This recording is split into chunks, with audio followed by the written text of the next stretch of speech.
All right, we've got our boat put in the water and we're getting ready to start it for the first time.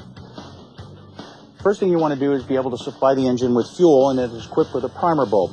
There's an arrow on the primer bulb indicating the fuel flow direction. It's easier if you point that arrow in the up direction, squeeze the primer bulb to supply the engine with fuel, and you squeeze it until it gets hard. We've now supplied the engine with fuel and we're ready to move forward to start. First thing you want to do is be sure that your emergency kill switch lanyard is installed, and then also attached to you for safety purposes. In the event that you get tossed away from the helm, it'll shut the boat down. We want to use the warm-up lever to give the engine a little bit of throttle, and we want to be sure that that's giving it throttle in neutral.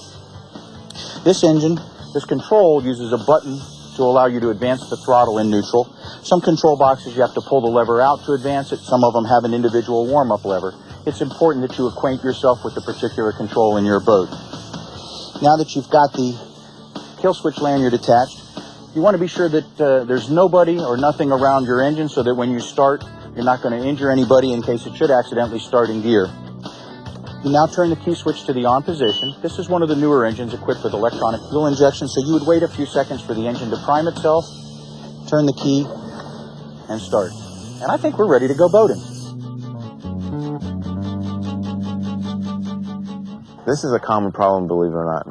Most boats nowadays are installed with a neutral safety switch, and what that does is it prevents a boat from starting in gear. It's usually brand new boat owners. They've knocked the throttle in gear, or they've turned it off in gear, and they don't realize that when they go to turn the key, nothing will happen.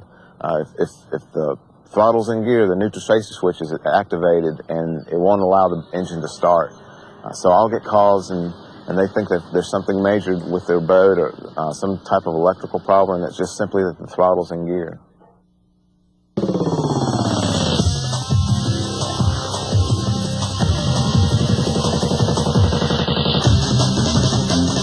On a new outboard, it depends a lot on the outboard itself.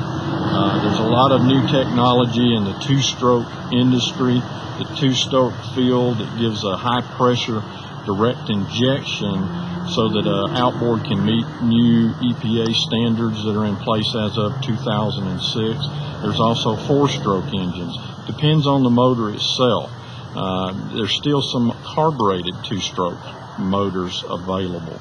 Those have a little different break-in than, say, a fuel-injected two-stroke or even a high-pressure direct injection two-stroke.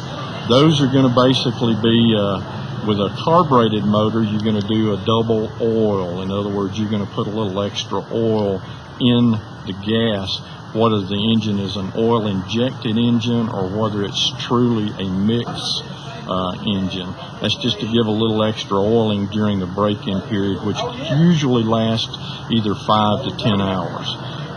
Four-stroke motors are basically like your car engine. There's really not a whole lot of break-in to do to them. The only thing you want to do with a four-stroke engine is just vary your RPMs for the first 5 hours. What you're trying to do is get the rings on the piston to seat so that you'll get good oiling and no blow-by, that sort of thing. With two-stroke engines, again, it's still a 5 to 10